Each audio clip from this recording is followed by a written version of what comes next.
Hello, good afternoon, everybody. Hope you're having a good day. Welcome to Sandy Bottom Homestead. Time for a daddy beer. I do drink seltzer water. My son calls them daddy beers, so join me. Yeah, cover crops. Hey, everybody. Sorry, I got right to the point. Hey, Suzanne Danlow, welcome back, sir. Before we get going, just answer this question. I see you use straw as mulch. What kind and where do you get it? I use straw, like bales of straw. You just go to a garden center. Typically, your Lowe's, they may have something, but I get it by the bale. I usually buy 4 or 5 bales at a time and just keep it around. And the more rotted it gets, the better, because that just means it's starting to break down faster. So that's what I use in my garden. Let me close this down. Okay.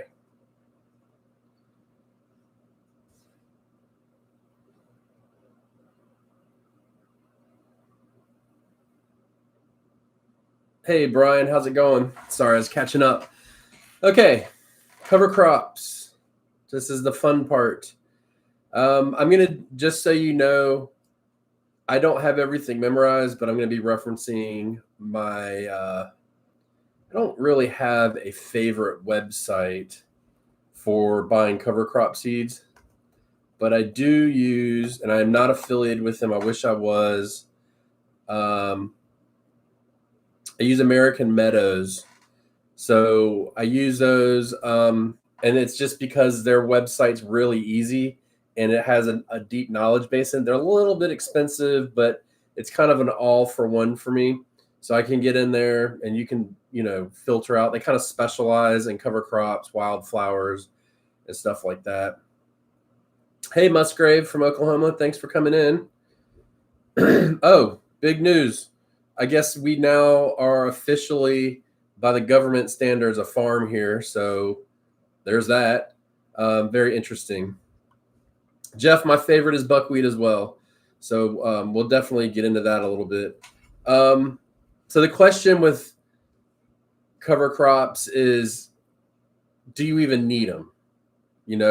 Are they necessary? And I will say this, I've been on the fence a lot over the years, but every time I use them, I get good results the following season. And each cover crop has a different use. So there's a different purpose behind each one. So I will say this, and I look at it the same as like fertilizing, and what else do I refer to? Well, I guess right now we'll just stick with fertilizing because I'm drawing a blank. But like, don't make it more difficult than it has to be. Okay. The main idea with a cover crop is keep it simple.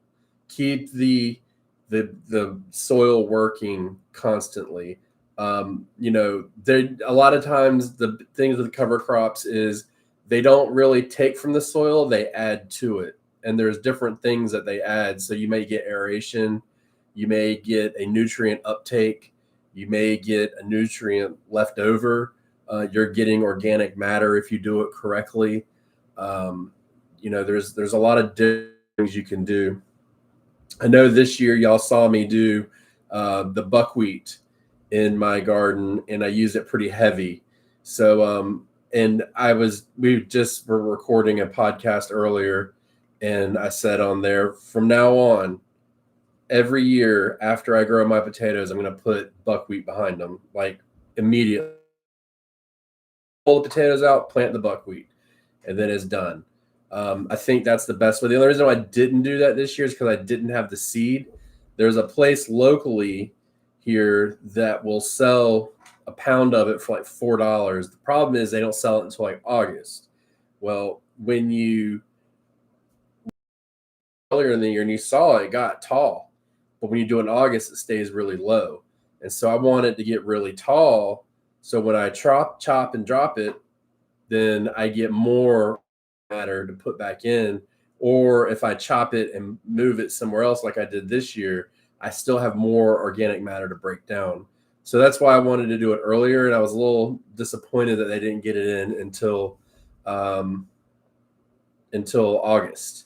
So I'm going to pull up here. If you go to American Meadows, drop downs of cover crops, you will not find them. You have to actually search cover crops, and then it pops up with all these different lists and different ways you can do it. I'm getting spam for some reason. It's making me mad. I hate spam. So for instance, their cover crop, and they're running a sale right now, is $8 for a pound. It's not really that much. It's 40 cents off for a pound of buckwheat seeds. So that's my typical go-to. And the reason why is because it's a winter kill cover crop. Okay, so winter kill means plant dies. Done. Once you do that, then you don't have to worry about it. But what we need to remember through all of this is cover crops can become invasive if you don't terminate them before they go to seed. Okay, look into, when you see my videos, I've been talking a lot and showing a lot. I was just editing, that's why I was a little late, editing a video, and I was in the Brussels sprout bed. And when you look into that video, in all of them, anytime I go to that Brussels sprout bed, look for the little plants that have like a clover-shaped leaf, 2 clover-shaped leaves. Those are the buckwheats where the seed dropped, and because I missed it because of the storm. So we have a little bit, but again, it's not going to go back to seed again. It's because it's a winter kill. So whatever is growing in there is going to die back. So I don't plan to do anything with it. And the reason why I like buckwheat so much is because, one, it supports my honeybees in the time of nectar dearth, which is in the middle of the summer, and 2, it uptakes the extra phosphorus in the soil, which, as you know, is or you may not know, is very hard to get rid of. So if you get a soil test, which I recommend everybody get a professional soil test, not a home kit, and you see that you have high phosphate levels, then you will go through and it's really hard to get rid of. And this is one way we can try and tackle it. So basically, a lot of people say, like, I don't ever add phosphate to my garden because I have plenty of it. So it's just one method that you can use to kind of help manage that a little bit. You're always going to have some in your garden with the fertilizers we use. I typically try to look for one that is a little bit, the middle number is lower, but other than that, not too bad. So just make sure. I got text coming through. This is crazy. I'm trying to go live. People just don't get it. Brian asked, do you till in the cover crop pork chop and drop? I don't know what pork is, but yes, I do chop and drop them. So absolutely, and that's the whole purpose behind it. Thank you, James. I'm glad you liked the greenhouse video. And James, the buckwheat if you're planting buckwheat, it will literally be the only source of nectar at that time for bees. So they depend on it, and that's something that we can do to add for it. Other than that, you have other crops. You have crops that aren't winter kill either. So if you're doing something that doesn't winter kill, you have to be very careful with that. A lot of times they'll use like a winter rye grass or a winter grass. I did that one year. I tested it out in just one bed, and it was beautiful grass. And then in the spring, what I did is I just came in with my shovel and flipped it over into the bed. And I was kind of worried that it would come back, and it never came back. And that bed did really, really good. So that's something you can do too. You can use peas. Peas have little nodules on the roots, and if you just cut the tops, those nodules will, when they decompose, will release nitrogen back into your garden. And so that's a really good thing, because as we know, that is something that is water soluble that will wash out of your garden is nitrogen. So we're always looking for ways to go back into the garden.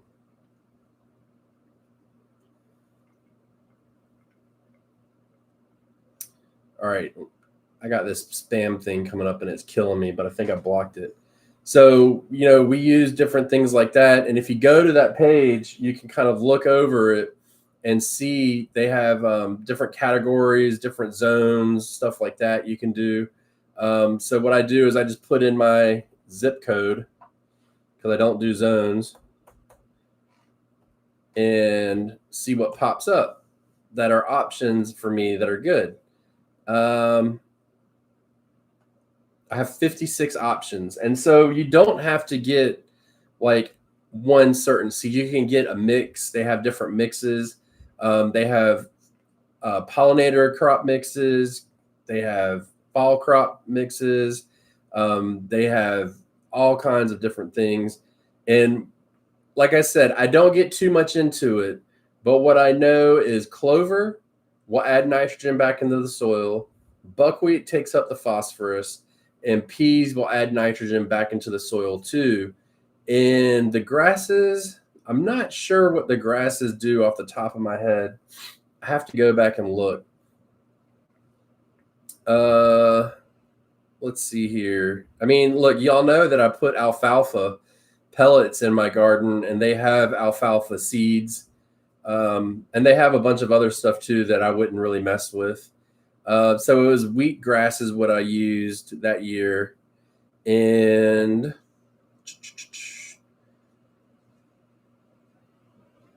I used it. Okay, it's maybe it wasn't wheatgrass. What was it? I have to scroll for it. It's like, give me a second. If y'all have questions at any time too, feel free to ask, and I will answer them as I get to a spot. Yeah, they've got a lot of stuff on here. So like you'll see like sedums and stuff like that. I don't really get into that. Again, I try to keep it really simple because I'm personally scared that I will end up having something perennialize in my garden and then I can't get rid of it. So it must have been wheatgrass that I used. And what that did, the biggest point with that was to add more natural organic matter. So I just turn it over again. And because it grows so thick, if you live on like a hilly area or something like that, it will actually help with erosion control. A lot of people don't know this, but that's the big thing about grass in our yards is it helps with erosion control. So we bought our house. When they built it, they had to come in and they had to add 2 centimeters of soil to pass for the septic system. And so we didn't have any grass really. And so we were losing that soil. So we had to really get a lot of grass in there as soon as possible. And that helped with the erosion. So, and then we were able to work on it after that. But otherwise, I hate grass. It's stupid.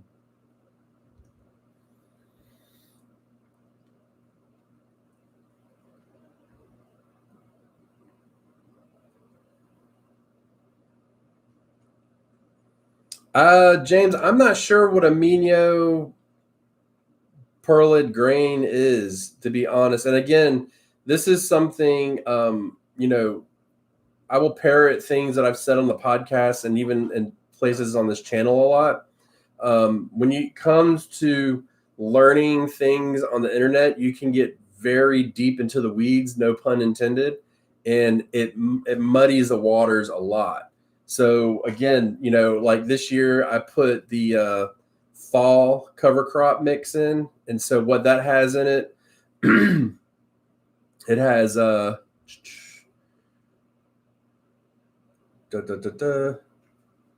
winter wheat, field peas, annual ryegrass, clover, and hairy vetch. And so what each one of those does, I don't know, but what I do know is it adds organic matter. It helps aerate the soil. It helps with nitrogen fixation, meaning it adds nitrogen to it along with giving it green manure again. So, that's the big thing with it. And I see a lot of people talking about mulch, or I just saw a comment coming about mulch. Once you do that, you add the mulch on top of it, and then that will help terminate it completely. But we got to be very careful because you don't want to let it go to seed.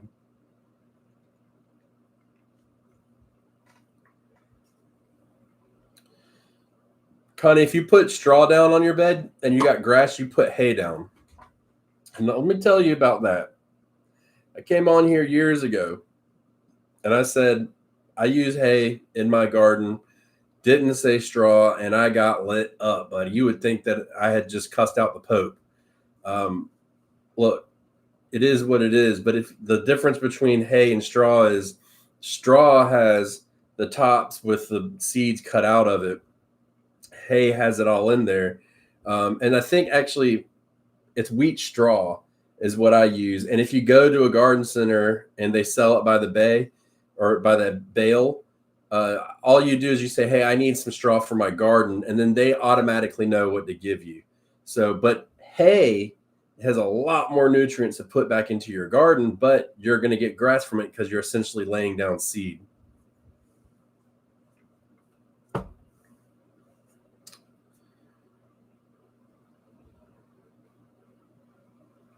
Oh, grazing. Is that the James? Is that the pesticide that goes into gardens that people are talking about a lot?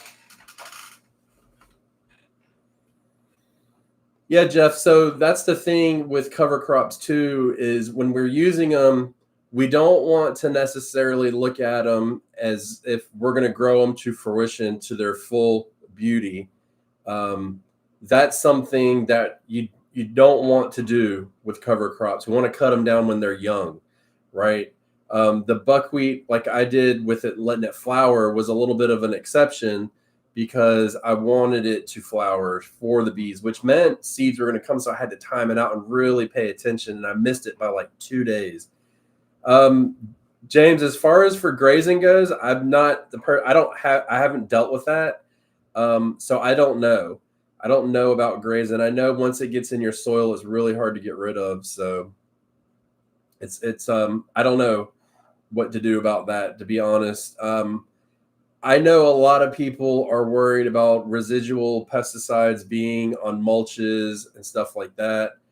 And all I can say is go to a trusted source. If you're worried about it, don't go to a big box store. And if you're really worried about it, don't go directly to a farm because we don't know what they're using either. And a lot of times, like if you go get manure, right, and the grazing's been used, somebody, I know that I'm about to go get a load of donkey poop to put in my, apparently it's really good. We're going to find out. But they have messaged every day for 2 weeks to come pick this stuff up. And what does that tell me? That tells me that they are desperate to get rid of it. And so if somebody was to use grazing or something like that and a pesticide and it was digested and they just want to get rid of the manure so bad, they're not going to, some people won't be honest. These people have not used that, but they may not be honest with you and they will just give it to you. So make sure that you're going to a trusted source. I usually say a garden center, something like that. Not Lowe's, not Home Depot, not Walmart, nothing like that. Communicate with them. Don't be shy.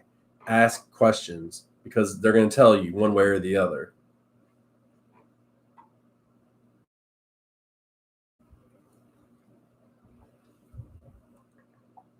So, this isn't about mulch. This is about cover crops, which can act as a mulch, but this isn't about mulch.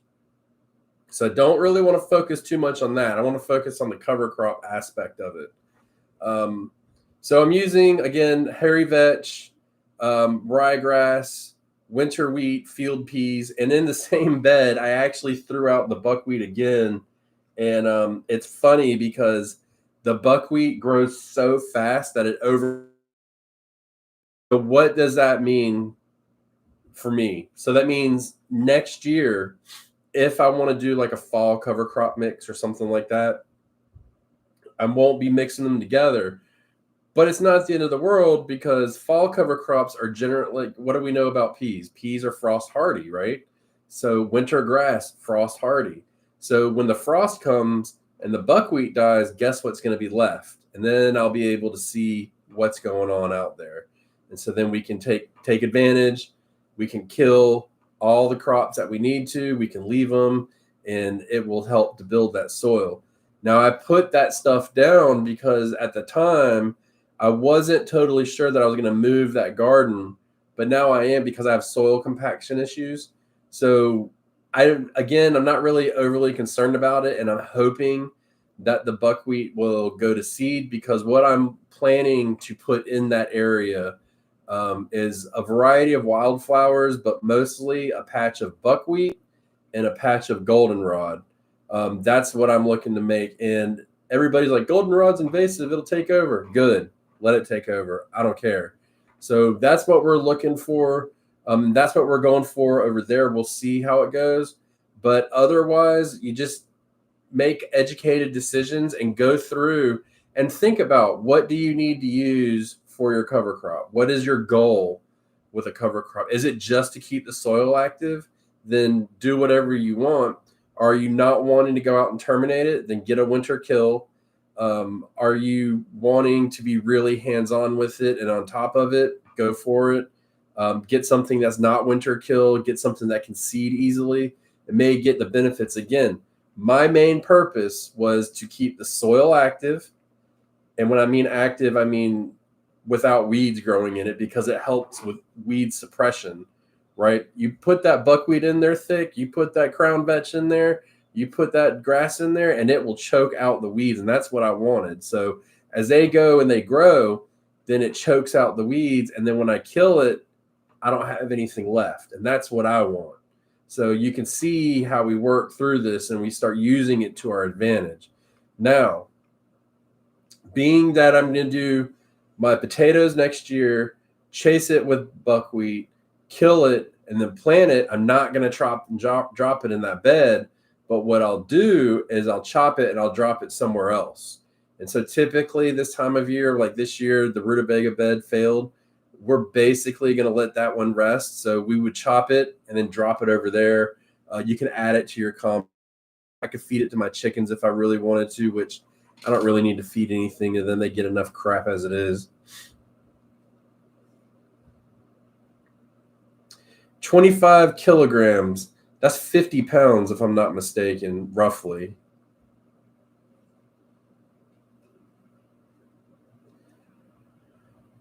Yeah, if it had been, something that cheap, and again, this is why I buy from where I buy from, because it doesn't have that stuff on it. It's not that big of an issue, so I don't have to worry about it. I know I'm more, but I also know that I can sleep better at night and not really worry about it.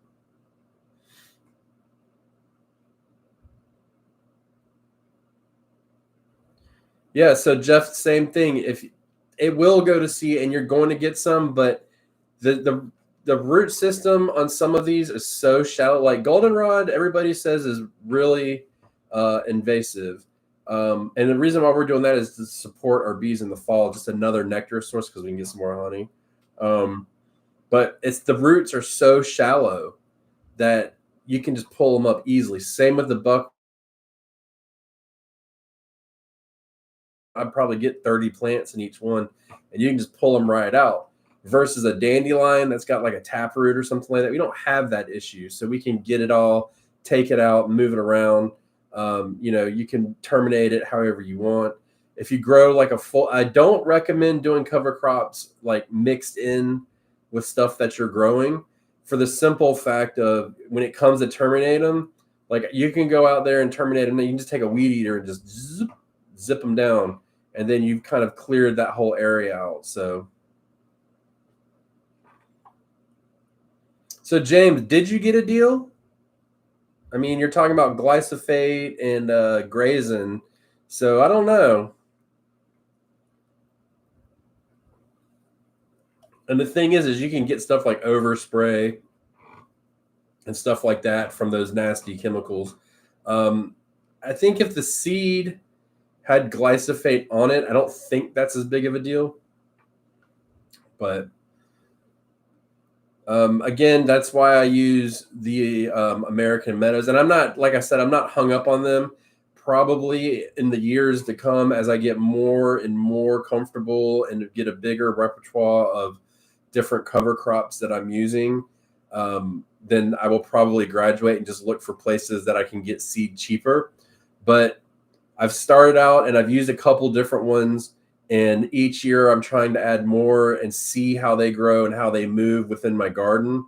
And again, how easy they are to terminate. That's really important for me, is how easy it is to terminate. You can use like a white clover, right? So clover is really important because what it does is as it grows, it puts nitrogen back into the soil as it grows.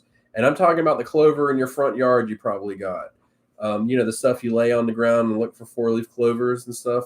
That stuff adds nitrogen back into the ground. So that's great, but it's also really hard to get rid of, and it spreads really easily.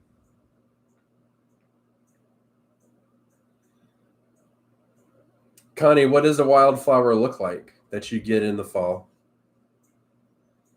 And so wildflowers, okay, and there's a whole nother aspect to cover crops that we need to think about, and that's pollinator support, right? And not just the buckwheat, not just my purpose, but like in general. And honeybees are pollinators, but they're not really the pollinators that we are looking for. They're the ones that we recognize, but they're not really the ones that we're looking for. The ones that we want are the ones that you don't really see.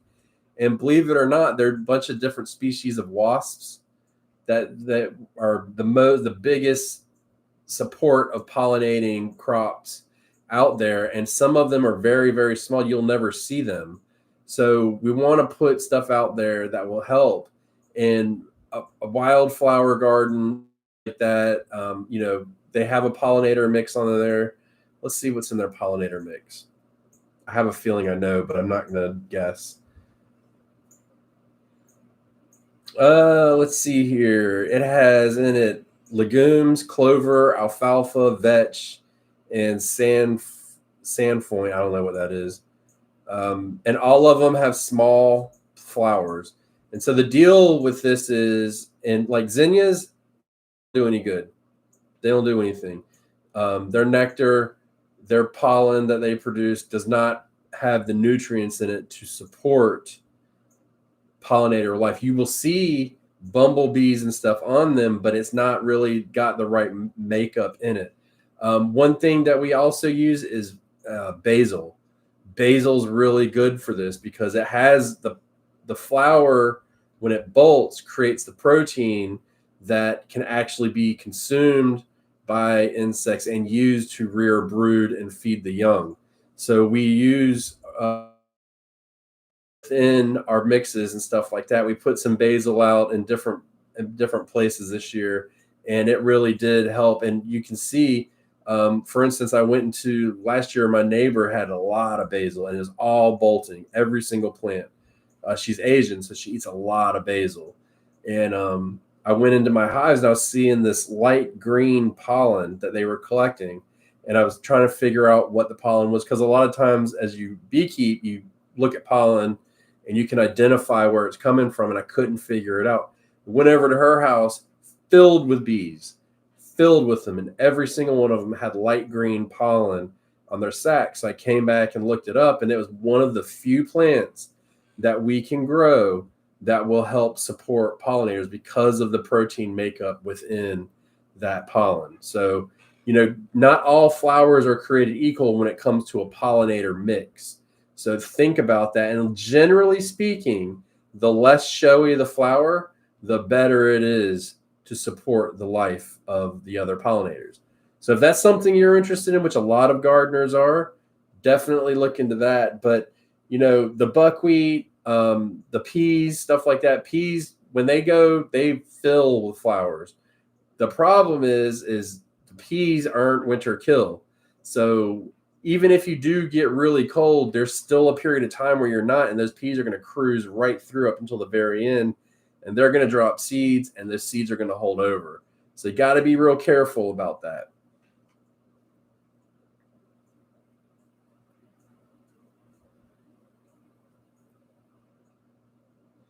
Jeff, I'm glad you made it through the storm okay. We didn't really have anything here. Um, it was a nice not to here, but I know other people in the mountains have it tough, and I feel for them. Connie, those are probably asters.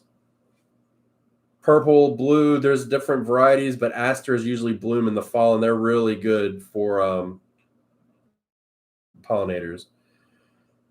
Yeah, Dave. So clover is really big at like hunting camps and feed plots and stuff like that, which is another issue you got to think about when it comes to cover crops is, what else is it going to attract within your garden? And so as we do crop rotation, I do feel like it's important to do cover crop rotation. So these animals don't know to keep coming back year after year, right?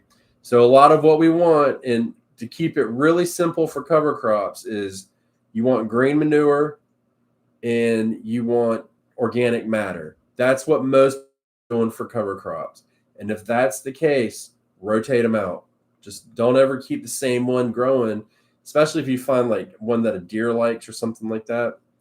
Red crimson clover is another one.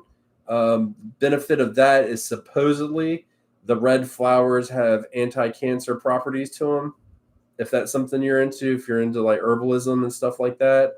I don't know if I buy it, but I don't see it ain't gonna hurt nothing. But I know that's in a lot of feed plots, it's in a lot of fields, and it definitely adds back to the garden to the tune of it's considered a legume, and it will loosen your soil. So if you're having compaction issues and stuff like that, the best thing for compaction is keep planting, keep planting, keep planting. And if you're not planting food, planting a cover crop and just keep that going. That's a lot of the reason why you still keep planting, because those roots are going to work their way into the soil and create channels. And when you chop and drop it, those really fine roots that they have will decompose and leave channels for water to get in to loosen up that soil. And just time after time, you get through it.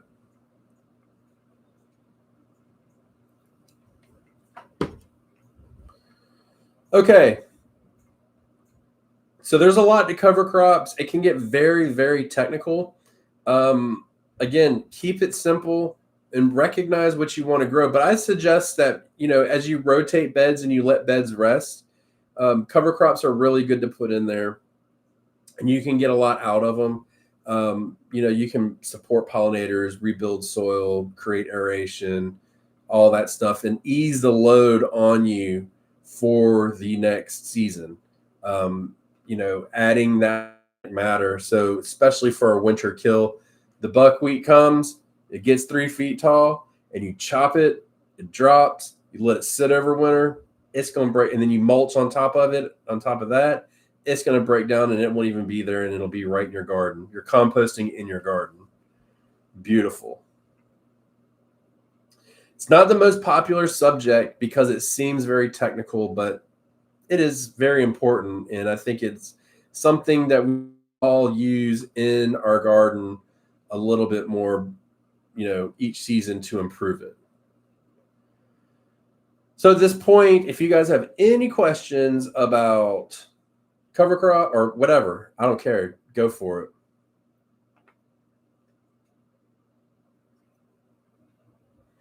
Yes, Dave, we have had, at my house, I have not had any hive beetles. At our farm, we have been overrun with hive beetles in a couple hives. We've been battling them hard. I'm supposed to go out there tomorrow and check. I know the hives that they've been in, though, were a little bit low in population, so they couldn't really push the beetles out. And we didn't have traps in there, though. So yeah, we definitely have had hive beetles out there. And I had hive beetles here last year, but I haven't had a single one, even in my weak hive. No hive beetles.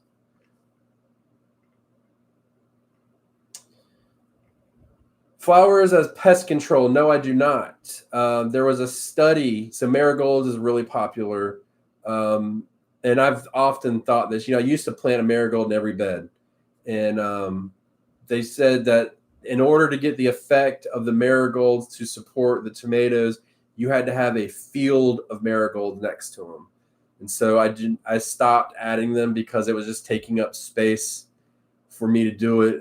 What I try to focus on instead, Brian, is just a diversity in my yard. We've created wildflower patches. We've been working on one. We've got different flowers set in different areas that will bring in, different insects that will help control the pests for us. And that's the hope. But no, we don't use flowers as pest control. I find it, my honest opinion, which is not really appreciated by many people, is it's foolhardy to think that you can put one flower in your garden and it's going to take care of the pests. Trap crop, whatever you want to call it. Bottom line is a little bit of neem goes a long way, a little bit of BT goes a long way, and I can enjoy my flowers in other places. But I will put flowers in my bed if I feel like it, just to have them, but I don't view them as pest control at all.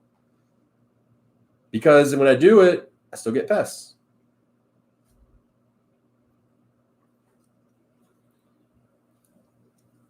But that's a good question. Anything else? Let me scroll back up, see if I missed something.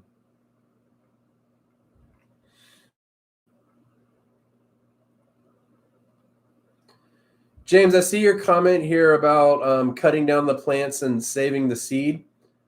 I often, when I've got a bunch of snow peas and stuff that I don't really want to grow again, maybe I can throw those out late next summer, let them grow, and eventually they will winter kill, and see if that works. That'd be interesting to see. I mean, that's a good idea, because typically speaking, like peas are known to put nitrogen back. You always get overgrown peas and stuff like that. So I'll that's a good idea. I haven't thought about that. I don't know why. I know why, is because every time I go to read about cover crops or something, I see the same things over and over and over. And I expect that to be more correct than what I know about peas as a plant and what they do. I lost my spot when I was scrolling up.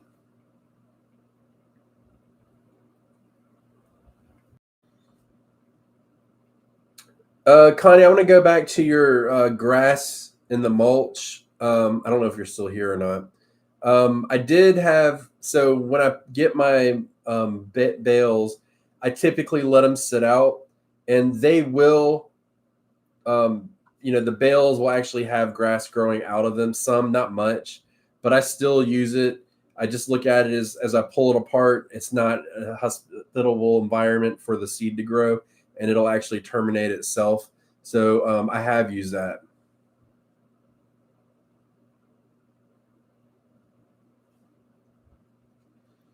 Yeah, Jeff, using them for weed suppression. Look, anything I can use to suppress weeds, I'm game for. You know what I'm saying? Like, I am tired of fighting weeds, bro. It is awful. So I'm with you on that, Jeff. I think that's a really good, and I think just looking at it that way, saying, hey, I want to control the weeds and not worrying about the other, you're still getting other benefits. You know what I mean? You're not worried about it. You're just like, hey, what controls weeds? Done.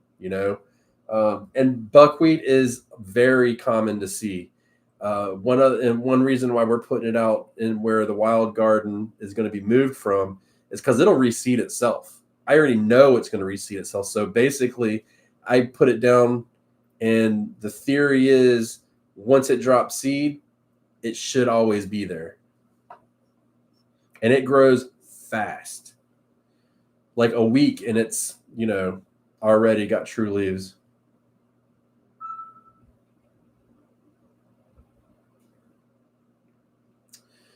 Hey, Trill, welcome.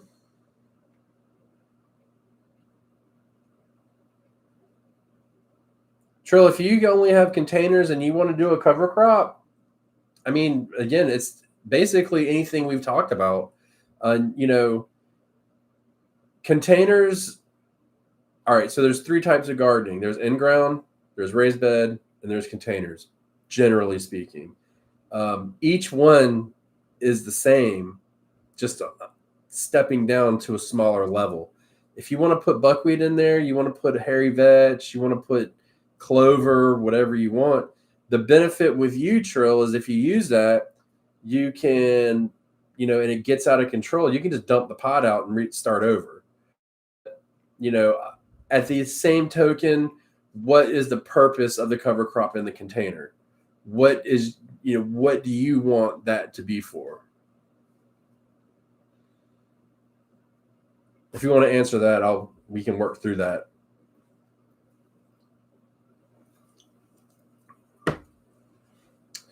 Trying to think of anything else that would be a decent cover crop that's like out of the ordinary.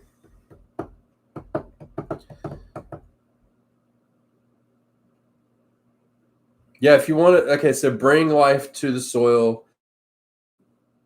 mulching, composting, fertilizing with organic fertilizer, all that will help. Compost teas work, so they say. I've used them before. I'm kind of indifferent. So any of that will help with that. I would say if you're doing it in containers, I would focus on like pollinator life support. That's what I would think about, just because it's so small. But at the same time, you can do whatever you want. And I'll tell you this, a bag of cover crop seed will go a hell of a lot farther in my house. I've got to go through, I think I put a pound of buckwheat seeds out. So it cost me $8, and I could have probably done double that at minimum. Yes, Brian. So I did. Okay. You may not remember last winter, I put daikon radishes out. First of all, I love to eat daikon radishes. They're really good. I hope I got seeds left. I got to check. I'm glad you mentioned it. I put daikon radishes out because they're known as drillers. They drill down. Now, the key to get the benefit is the daikon radish grows. They get really big. You kill them and you let them rot in the soil. That being said, they also, what I tried to do, and this is why I told you, like, don't intermingle them, because I did like a row of them, and then I did a row of collards, and I did a row of them, and then I did a row of, I believe it was kale. Well, they release a chemical that does not let brassicas grow. So everything I put in that bed didn't accept for the daikon radishes. So, and then the other problem was I was eating the daikon radishes because I wanted to instead of letting them grow. But that absolutely is an option. Just remember, they have to decompose completely in the ground to get that benefit. And the whole point of it is it's such a thick, strong root that it will force its way into the ground and create that channel. But yes, daikon radishes are good. Just don't plant anything with them.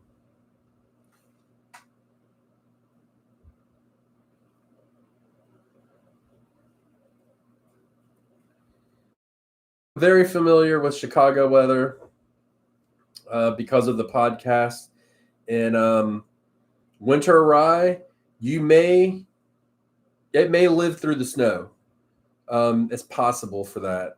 So just be aware of that. It may not. In the future, I would focus on a winter kill crop. But at the same time, you planted it today, in a month, it'll grow, and then it'll probably grow up until about mid-December for you. And then it'll die off. But again, I use winter rye in my garden, and I was impressed. It made it through the whole winter.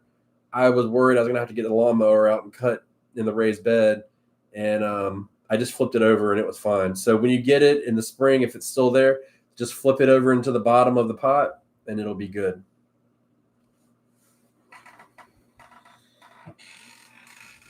Yeah, the problem with daikon radishes, Brian, is I couldn't find them at cover crop cost, meaning I had to buy a pack of seeds and not a pound of seeds.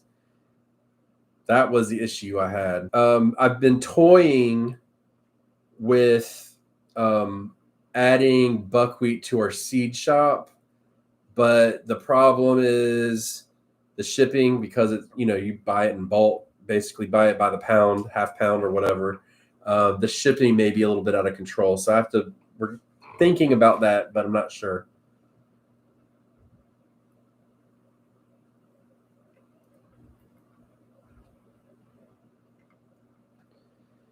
Yeah, Jeff. So Jeff wants to know about using 3400 fertilizers on onions and stuff. Absolutely. I just added a 1500.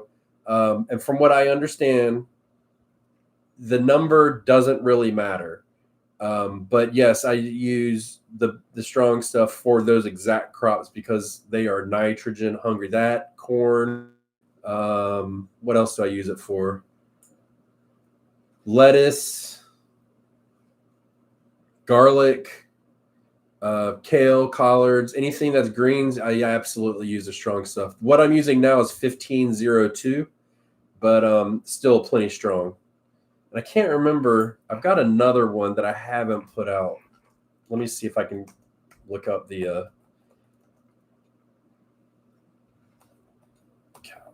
I've got a bag of calcium nitrate. Um, Mostly for summer. I accidentally bought it, but it's all nitrogen with a little bit of calcium in it, and it's 15002. But yeah, that 34 is going to be perfect.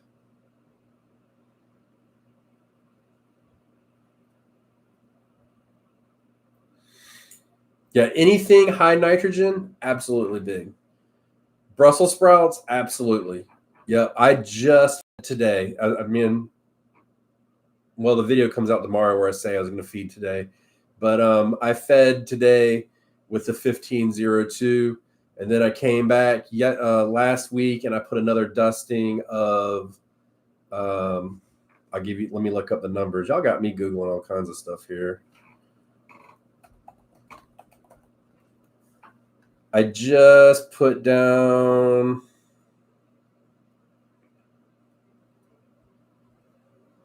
533 and then 1502. So it's all about the ratio of the numbers, not necessarily the height of the numbers.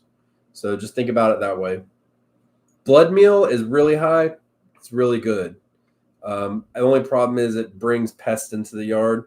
So ever since I switched to my water soluble nitrogen, I have not had any issues like I've had in the past with animals digging in my garden. So unfortunately, for the foreseeable future, me and fish fertilizer and blood meal are broken up for now. No, I feed the broccoli the same. I feed basically everything this time of year. I feed the same heavy nitrogen. It gets tricky when I start getting into summer, when you've got a couple spring crops and summer crops, or even now you've got some summer and some fall crops. It gets a little bit tricky, and that's where like that high yield. It's high yield calcium nitrate.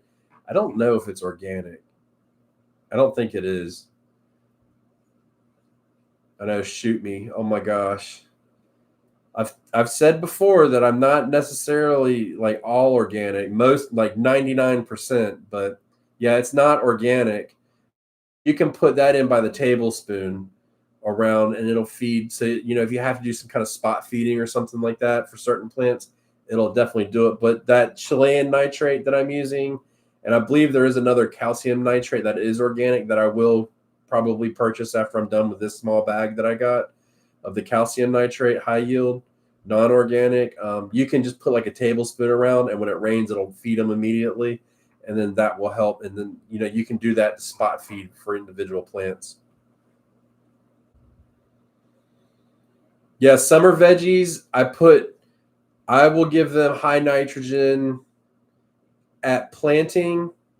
I'll give them some kind of granular one that will break down slowly, and then about a couple weeks after that, I'll shoot them through the injector, and then I really maybe a month or two later, I'll give them another shot in the injector. But I don't give them a lot of nitrogen. I am switching my fertilizer to a higher overall nitrogen, just a little bit higher, so that I can continuously get it because nitrogen gets washed out of the soil. So I want to keep doing that, and that seems to have helped. So I'll keep doing that. But yeah, you don't usually give veggies in the summer a lot of nitrogen because you'll just get a lot of leaves and very few fruits. And that's why a lot of people, most people I talk to, first thing they say is, I had really big tomato plants and no tomatoes. Why? And it's because you use too much nitrogen. Everybody thinks you need to coat everything in blood meal, and that is not true at all. Plus, blood meal stinks.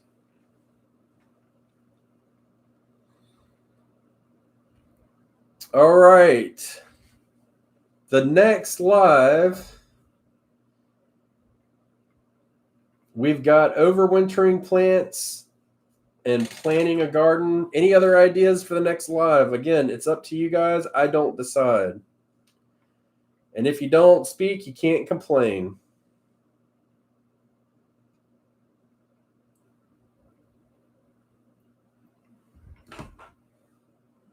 Anybody? Bueller? What would you guys like to see next Wednesday at 2:30? Happy to sit up here and talk to you guys. Or do you guys just want to do a garden chat? Doesn't matter to me. See if I missed anything while I was running my mouth. Jeff got me on fertilizer, and that's... Jeff, when are we getting them in our shop? Is that what you're asking me? Oh, hey, Connie, I see that you're here now. Sorry, I'm a little late.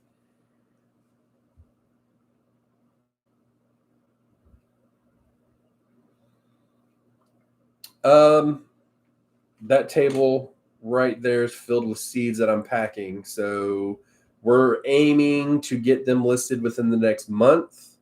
And I'll go ahead and tell you, we are going to have a discount code that you can get.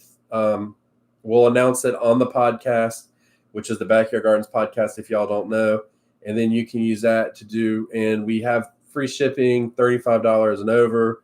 And then we got, I've got pounds and pounds of seeds to repackage. So it's going to take me a little bit, but I'm going to work through it. We got Cherokee purple tomatoes, Ace 55 bush tomatoes, large cherry tomatoes. We did Hungarian wax peppers, which, funny story, I had a friend of mine many years ago. He gave me a Hungarian wax he grew. He's like, it's not hot, go ahead. And I went backpacking, and I packed I packed a sandwich that was Hungarian pepper, cheese, and like mustard or something. I don't know, some weird that I ate, and it lit my ass up. I was 5,000 feet on top of a mountain, wishing with no water. Ran out of water. I had to run down to the river, to the creek to get more water. It was rough. So, and they were big. So we've got those. We've restocked a couple things that are already in there. We've got king corn. What else did we get? We got a couple different bell peppers. We got purple bell peppers, regular bell peppers. There's more I can't remember off the top of my head. It was pretty big. So we just got to get those repackaged and put those up. So hopefully within the next month we're shooting. But big fan of buying next year's seeds before the calendar year turns over. So that's what we push on the podcast, because then you're all set. You don't have to worry about it. If you need anything else, you can kind of, find at will. But and all the seeds that we're putting up, we grow in our we grow in our gardens, or we've grown and we like them. So that's kind of our gist with them.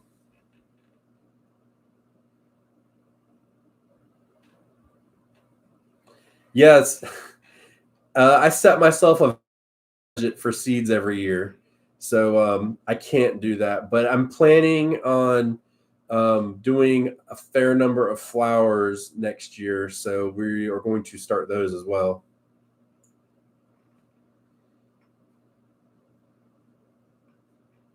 Garden chat and overwintering. All right. There's 14 people in here. A lot of people don't care about cover crops. Totally fine. Let's do this.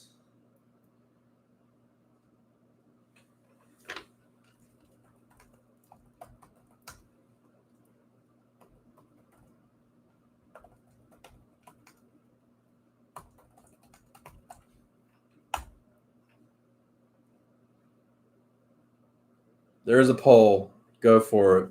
And another thing too, we see this every year. Between the podcast and the YouTube channel, we get a decline in viewers and listeners, which is totally understandable because it's very seasonal what we do. But I will say this: don't stop consuming information in the wintertime. And I'm not saying like, hey, please, please listen and watch. That's not what I'm saying. What I'm saying is, please continue your learning process, because what you absorb now will help you next year and free up your time so you can actually do something worth a damn in your garden instead of going out there and trying to figure it out on the fly. You can already figure it out. And this is an important time of year to start thinking about what we want to do and what we want to learn, what issues we've had in our gardens in the last year, so we can grow on that. So use the winter wisely for that.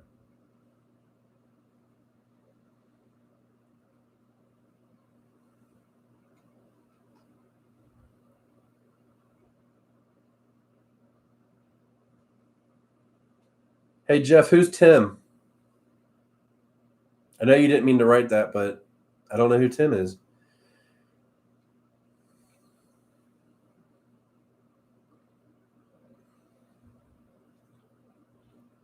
Yeah, and see, that's the other thing is, like, wintertime, you get more.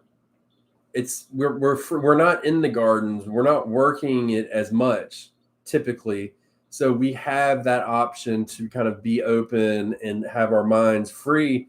But if you want to expand your garden or improve what you've done, wintertime is the time to do it. I've got we may be harvesting honey within the next week or two, so that'll take up a little bit of time. But then after that, that's basically it. We're still growing in our garden, but we're not really planting. Seed starting will start in December. We'll start starting seeds, so look forward to that too.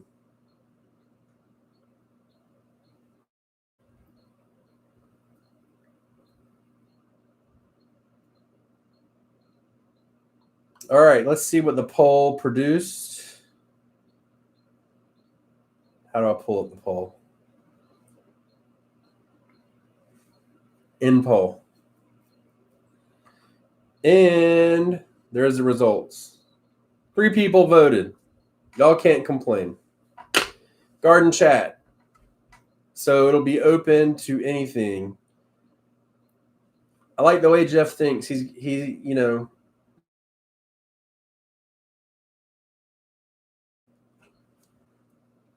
I got an idea. Get my sticky notes.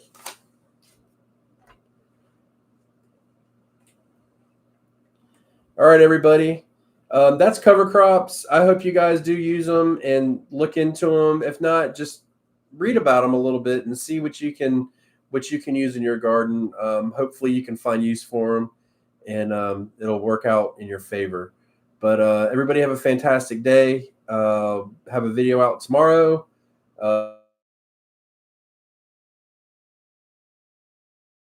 Messed up because hurricane, even though we didn't get a lot from it, it took out an internet power station in South Carolina. So we had no internet over the weekend, which is why there was no video. So I just let it go.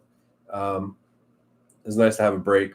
What can I say? I need to make content for the B channel. I've been trying to grow it this year, but I've been really slack. This channel is just kind of taken over.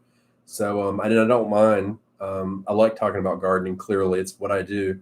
But I do need to do some bee stuff. So y'all have a great week, and we will see you. As far as I know, double check the date. I do have, next Wednesday at 2:30 Eastern Standard Time. Bye.